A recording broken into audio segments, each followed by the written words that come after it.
Okay guys, welcome to my paint with me night. It's been a crazy day, so it is a late paint with me, but let's get going. So yesterday I drew this little drawing here, as you can all see. I just sketched something out. It's not perfect, it's just some drawing. If you just want to draw a circle so you know where to put your petals, totally fine. Doesn't even have to be a perfect circle. Oblong, any shape you want.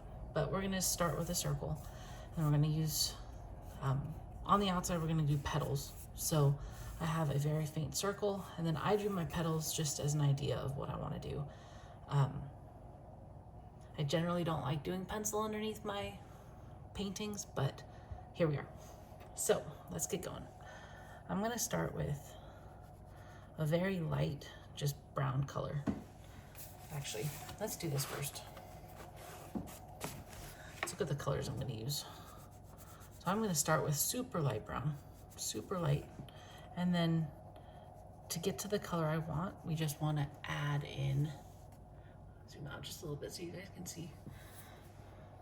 Add in some darker tones. And then when we wanna put in the details, we'll go even darker. So that's what we're gonna use at first for the circle in the middle, which is right here. And then I have some yellow that I've mixed in the past of just a couple of colors that I like mixed together, but I don't know, it's not like a color that you buy, it's just what I've mixed together. So if you can see, let me move it over here. I have this awesome set of paints. If you're interested in which paints I use, I can definitely link in the comments. Or just DM me and ask me and I'll send you the link. Also, I don't have any super expensive brushes. I don't have special stuff. This here is my tray that I asked for Christmas. So that's which my husband found on Etsy. Same with these two things. And this, I think it's just a water cup, but I use it to hold my brushes because it's heavy. So, yeah, let's get back to what we're doing. So then let's look at our yellows. So really faint yellow, and then we'll add some more pigment to it, and getting darker, and then get dark. So there are the colors that we're gonna go with for right now. Yeah, so let's get going. Okay, everybody, let's get painting. So again, there's this circle here. We're just gonna fill it in. Doesn't have to be perfect. Just that base brown. I feel like I have too much paint, so I'm going to dip it off there. A lot of the time I have a paper towel or something to help dry off my brush a little bit. I don't have that with me right now, so I'm just going to rub off some of the paint on my tray and do it that way. As we wait for that to dry, I'm going to start doing my yellow along it. If you don't want any bleeding into the middle, I would suggest waiting until this dries. I don't mind a little bit of bleeding, so there, we can, you'll see. I'll point out if it shows. So then we're just gonna point the brush at the tip and pull it back. And I go every few petals because sunflower isn't petal. It tends to be overlaid like this. So we'll go back and we'll fill in the other ones with maybe darker, maybe not, we'll see. Maybe the same color, just overlapping it. Again, so with your paintbrush, put the tip on and then press and pull back.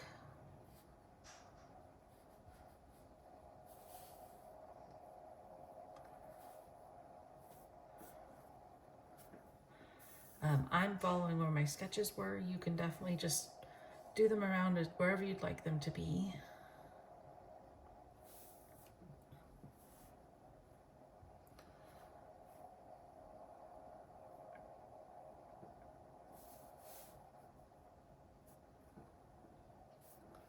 Sometimes I'll pull in a little bit darker because not every petal is the same color. If we go fast enough too, we can even add some red in there or a different variant of yellow. I tend to paint really slow, so sometimes my paints dry too fast. Like this one's starting to dry, this one's getting dry. Go a couple more here around with this color.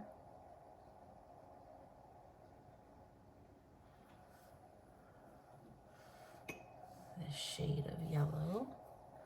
Let's do this one here. So what I'm gonna do, I'll probably do it tomorrow, is I will go back and go over it with my black pen. I like the way that looks, but you definitely don't have to do the same as me. Okay, I'll be right back. When this dries, we'll do the next level. The next layer, not level. As this is drying, I wanted to point out, oops. If you can see, the yellow is starting to bleed into the brown. If you don't like that, definitely wait until your brown is dry and then apply the yellow after that. Okay, back again. It's not completely dry, but for me, I'm okay with that because like I said, I don't mind the colors bleeding together. When I come back with a Sharpie or felt pen, I can help define the petals more and also the texture of the middle. So I'm gonna go ahead and do my next round of petals. I'm gonna add just a little bit more color and pigment in there so that the color stands out a little bit differently. You can see the color difference there. Again, bleeding into the next one over. For me, that's fine. If you're not a fan of that, definitely wait until it's completely dry to do the next layer. Do this one here. And since I don't have exact spacing between all of them, some of them will have 3 petals between, some of them will have 1. It just kind of depends on how you laid your petals out. Again, you don't need to copy what I'm doing. If you want to, go ahead, but you don't have to copy exactly what I'm doing. If you like the way it looks differently, try it. If you want to try a second time later, after you practice a little bit with a first draft, you can do that as well.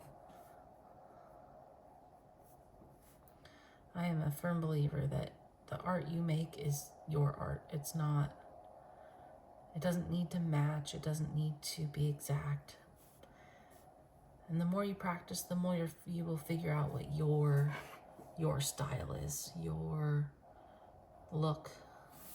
If that is like mine, which is, I mean, there's shape here, but it's not exact. If that's your style, awesome. But definitely give yourself some wiggle room to explore what you like. And yeah, we're gonna just keep going around and around until we fill in all these spaces. In a minute here, I will pause it again while we wait for it to dry.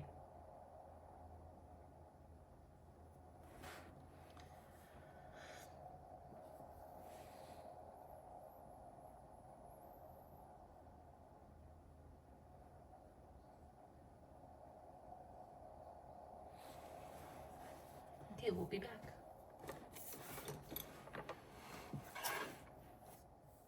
Okay, again, like I've said multiple times, I just want to remind you that I don't mind the bleeding of the colors, but if you want to wait until everything's completely dry, totally give it a few more minutes.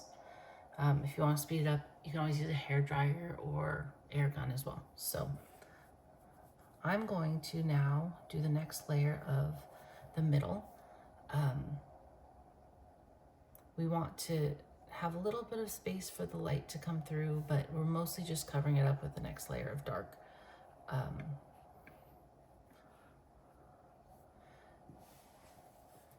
have a paper towel here to dry off my brush some. It helps pull out some of the color, the liquid on your page already.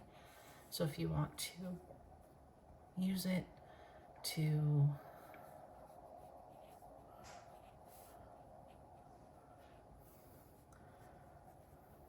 take off some of the color, that works there. I just have it sitting off to the side over there. Okay. Do one more layer of yellow. I think I'm going to do a little bit lighter this time too.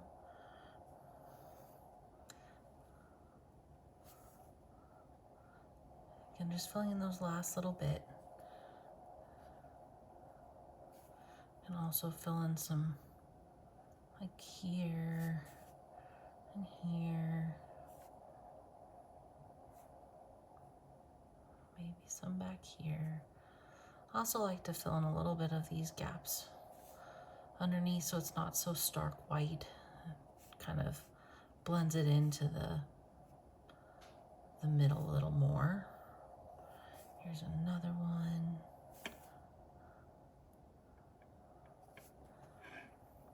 Again, I don't mind this blotchy kind of bleeding all together. If you want more of the darker separation of color, you can totally just wait until it dries. This might be a little bit more wet than I prefer, but I'm just gonna go with it and see what happens. I feel like trial and error is the best way that I learn. So we'll see how it turns out. Again, this is not putting this in a museum. This is just sketching and learning for myself. So don't feel like it needs to be absolutely perfect, especially if this is your first time watercoloring, doing watercolor paints. Don't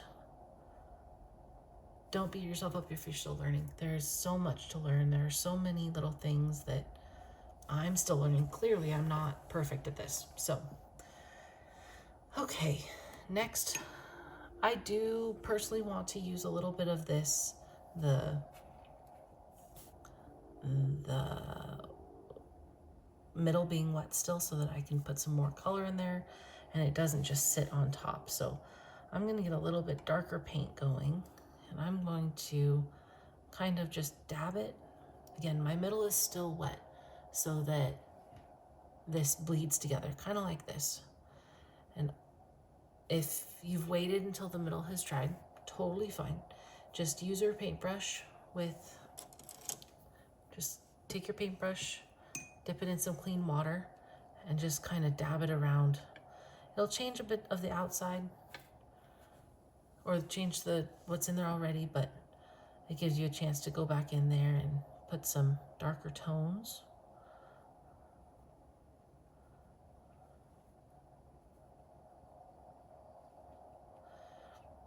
If you think about the middle of a sunflower, it has all these seeds that are kind of in this cool spiral shape.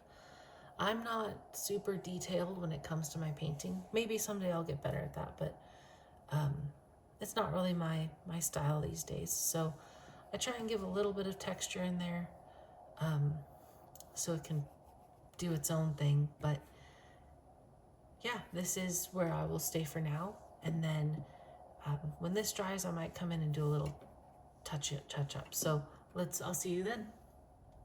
Okay guys, so it's still a little bit damp, but I'm going to come in with just a little bit more dark brown and just do a little bit around the outsides here. Definitely stop adding colors if you're happy with what you're seeing. I like a little bit darker.